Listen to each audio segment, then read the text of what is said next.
দাউদকান্দি মেঘনা উপজেলা নিয়ে গঠিত কুমিল্লা ১ আসনের প্রার্থীরা নির্বাচনী প্রচার প্রচারণায় ব্যস্ত সময় কাটাচ্ছেন, যাচ্ছেন ভোটারদের কাছে, এলাকার সমস্যা চিহ্নিত করে দিচ্ছেন সমাধানের আশ্বাস। কুমিল্লা প্রতিনিধি রকিবুল ইসলামের পাঠানো তথ্য এবং ছবিতে ডেস্ক প্রতিবেদন।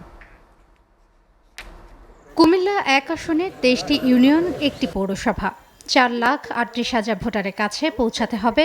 তাই প্রার্থী ও তাদের কর্মী সমর্থকরা পথসভা, উঠান বৈঠক, সামাজিক অনুষ্ঠান কিংবা মিছিলে ছুটছেন।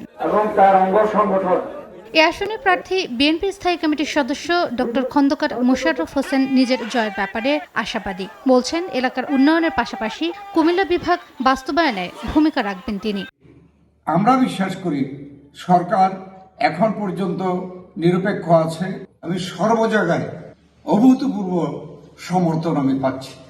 ইনশাআল্লাহ আমরা যদি জনগণ যদি আমাদেরকে ক্ষমতা দেয়, তাহলে আমার প্রথম কাজটা হবে কুমিল্লার নামেই কুমিল্লা বিভাগ প্রতিষ্ঠা করা।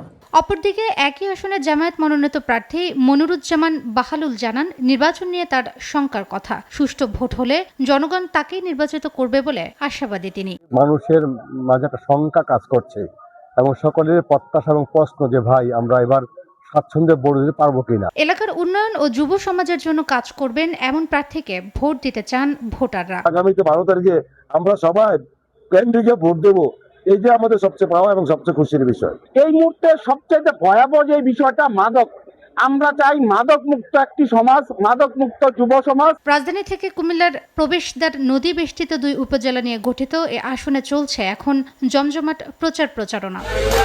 SA TV news desk.